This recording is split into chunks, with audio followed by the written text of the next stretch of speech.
మంత్రి కొండా సురేఖ ఎపిసోడ్పై ఉత్కంఠ కొనసాగుతోంది. నిన్నటి నుండి కొండా దంపతుల వ్యవహారం హాట్ టాపిక్గా మారింది.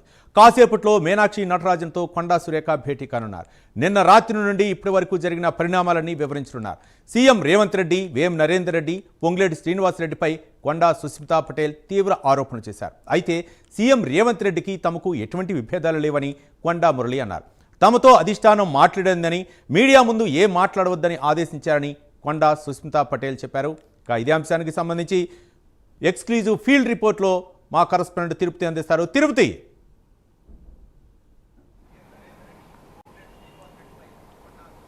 రవి, తెలంగాణ రాష్ట్ర రాజకీయాలలో మంత్రి కొండా సురేఖ ఎపిసోడ్ ఉత్కంఠంగా మారింది. కొండా సురేఖ పొలిటికల్ ఫ్యూచర్ ఏ విధంగా ఉండబోతుంది, కాంగ్రెస్ పార్టీ ఎటువంటి చర్యలు తీసుకోబోతుంది, కొండా దంపతులు ఏం చేయబోతున్నారు, రాష్ట్ర ప్రభుత్వం ఎటువంటి నిర్ణయం తీసుకోబోతున్నట్టు కూడా జనంతో పాటు కాంగ్రెస్ పార్టీ వర్గాల్లో తీవ్ర చర్చ అయితే కొనసాగుతున్నటువంటి పరిస్థితి నడుపుతుంది. నిన్న రాత్రి నుంచి ఆసక్తికర నాటకీయ పరిణామాలు చోటు చేసుకున్నాయి. నిన్న రాత్రి బంజారా హిల్స్లోని మంత్రి కొండా సురేఖ ఇంటికి టాస్క్ ఫోర్స్ పోలీసులు చేరుకున్నారు. మాజీ ఓఎస్డీ సుమంత్ను అరెస్ట్ చేసేందుకు వచ్చామని పోలీసులు చెప్పినటువంటి నేపథ్యంలో మంత్రి కొండా సురేఖ కూతురు సుస్మితా పటేల్ పోలీసులతో వాగ్వాదం నెలకొంది. ఆ తర్వాత అక్కడి నుంచి పోలీసులు వెళ్ళిపోయారు. ఆ నేపథ్యంలో మంత్రి కొండా సురేఖ కూతురు సుస్మితా పటేల్ మాట్లాడుతూ సీఎం రేవంత్ రెడ్డి, వేం నరేందర్ రెడ్డి, పొంగులేటి శ్రీనివాసరెడ్డిపై తీవ్ర ఆరోపణలు చేసినటువంటి పరిస్థితి కనబడుతుంది. ఆ తర్వాత ఉదయం హనుమకొండ రామ్నగర్ నివాసంలో మంత్రి సురేఖ భర్త కొండా మురళి స్పందించినటువంటి పరిస్థితి కనబడుతుంది. సీఎం రేవంత్ రెడ్డితో ఎటువంటి విభేదాలు లేవు, సీఎం రేవంత్ రెడ్డితో మంచి సంబంధాలున్నాయి, ఎమ్మెల్సీ పదవి ఇస్తారని కూడా హామీ ఇచ్చారు, ఎమ్మెల్సీ పదవి కూడా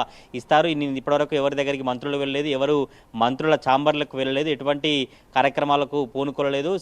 సుమంత్ వ్యవహారం నాకు తెలియదు, హైదరాబాద్లో ఏం జరిగిందో ఇప్పటికే అధిష్టానం దృష్టి కావచ్చు, టీపీసీసీ నాయకులతో కావచ్చు, ఏఐసీసీ నాయకులతో మాట్లాడతాం, ఎటువంటి ఇబ్బందులు ఉండవు, ఈ సమస్య పోయేలా చూస్తారంటూ కూడా కొండా మురళి స్పందించినటువంటి పరిస్థితి కనబడుతుంది. ఆ తర్వాత వెంటనే రాష్ట్ర ప్రభుత్వం మేడారం జాతర పనులకు సంబంధించినటువంటి వ్యవహారాన్ని ఆర్ఎండ్బి శాఖకు అప్పగించి మేడారం జాతరల పనులకు సంబంధించినటువంటి మానిటరింగ్ కావచ్చు, సూపర్విజన్ చేసేందుకు ఆర్ఎండ్బి శాఖకు అప్పగించినటువంటి ఆ పరిస్థితి కనబడుతుంది. ఆ తర్వాత అసలు ఏం జరుగుతుంది, రాష్ట్ర ప్రభుత్వం కొండా సురేఖ సంబంధించినటువంటి దేవాదాయ శాఖను ఆర్ఎండ్బికి సంబంధించినటువంటి పనులకు ఎందుకు అప్పగిస్తున్నారు, కొండా సురేఖ పొలిటికల్ ఫ్యూచర్ ఏ విధంగా ఉండబోతుంది, కొండా సురేఖ మీడియా సమావేశం ఏర్పాటు చేస్తారా, ఇంకా కాంగ్రెస్ ప్రభుత్వం ఎటువంటి నిర్ణయం తీసుకోవాలంటూ కూడా రాష్ట్ర రాజకీయాల్లో చాలా ఆసక్తికర చర్చలు కొనసాగినటువంటి పరిస్థితి కనబడుతుంది. ఆ తర్వాత వెంటనే కొండా సుస్మితా పటేల్ మీడియాతో మాట్లాడుతూ అధిష్టానం తమతో మాట్లాడింది, మీడియా ముందు ఏమీ మాట్లాడదంటూ చెప్పారంటూ కూడా సుస్మితా పటేల్ చెప్పినటువంటి పరిస్థితి కనబడుతుంది. నిన్న రాత్రి మాట్లాడినటువంటి మాటలకు కట్టుబడి ఉన్నానని చెప్తూనే ఏఐసీసీ కావచ్చు, అధిష్టానం మాతో మాట్లాడింది, ఎటువంటి విషయాన్ని ఇప్పుడు మాట్లాడబోము, తర్వాత మాట్లాడతామంటూ కూడా కొండా సుస్మితా పటేల్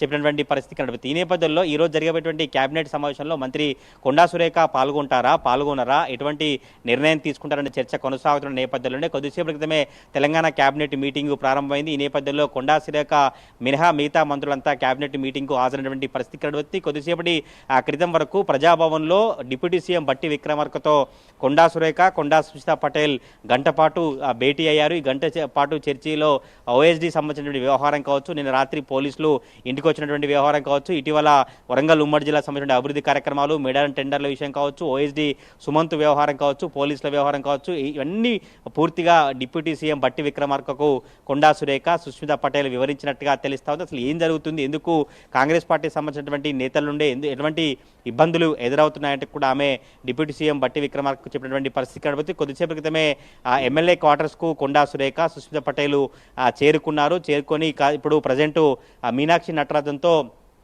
కూతురు సుస్మితా పటేల్తో కలిసి కొండా సురేఖ భేటీ అయినటువంటి పరిస్థితి కనబడుతుంది. మీనాక్షి నటరాజన్కు పూర్తిగా గత కొద్ది రోజులుగా ఏం జరుగుతుంది, ఉమ్మడి వరంగల్ జిల్లాలో అభివృద్ధి కార్యక్రమాలు సంబంధించుకోవచ్చు, దేవాదాయ శాఖ సంబంధించినటువంటి తన శాఖలో ఎట్లా కాంగ్రెస్ పార్టీ సంబంధించిన నేతలు కావచ్చు, ఇతర మంత్రులు, ఇతర ఎమ్మెల్యేలు ఎట్లా ఇన్వాల్వ్ అవుతున్నాడో ప్రతి విషయాన్ని మీనాక్షి నటరాజన్కు వివరిస్తున్నట్టుగా తెలుస్తా ఉంది. మీనాక్షి నటరాజన్కు వివరించిన తర్వాత తెలంగాణ కేబినెట్ సమావేశానికి కొండా సురేఖ వెళ్ళరా అనే సస్పెన్స్ అయితే కొనసాగుతున్నటువంటి పరిస్థితి కనబడుతుంది. వెళ్ళకపోతే ప్రభుత్వం నుంచి ఎటువంటి నిర్ణయం ఉంటుంది, ప్రభుత్వం నుంచి ఎటువంటి చర్యలు తీసుకుంటారంటూ కూడా కాంగ్రెస్ వర్గాల్లో, రాష్ట్ర రాజకీయ వర్గాల్లో ఆసక్తికర చర్చలు కొనసాగుతున్నటువంటి పరిస్థితి కనబడుతుంది. రాత్రి ఉత్తమ్ కుమార్ రెడ్డి ఫిర్యాదు చేశారు, అందుకోసమే దక్కన్ సిమెంట్ కంపెనీకి సంబంధించి ఓఎస్డీ సుమంత్ బెదిరించేటువంటి ఆరోపణలు ఉన్నాయి, అందుకోసమే వచ్చామని పోలీసులు చెప్పినట్టుగా తెలుస్తోంది. కానీ ఉత్తమ్ కుమార్ రెడ్డి తనకు ఎప్పుడు ఫిర్యాదు చేయలేదు, నాకు అసలు ఆ విషయానికి ఆ ఎపిసోడ్కు నాకు సంబంధం లేదంటూ కూడా ఉత్తమ్ కుమార్ రెడ్డి చెప్పినటువంటి పరిస్థితి కనబడుతుంది. అసలు మంత్రి కొండా సురేఖ పొలిటికల్ ఫ్యూచర్ ఎట్లా ఉండబోతుంది, కొండా సురేఖ